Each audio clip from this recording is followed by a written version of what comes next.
Ngayon guys, papakita ko sa inyo yung ginawa kong DIY blade. So, ito yung isa. Meron siyang ting-ting siya. Tapos,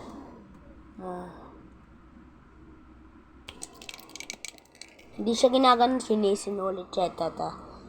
So, tapos kailangan mo siya ng takip na ballpen. Tapos, ito naman yung isa. Black. Paikotin natin. Ano guys? Ayun na. Lalaro na siya. Ayun, nakukulit na siya. Ayan. Ayan yung DIY stadium ko. Tapos, ayun yung blade mismo.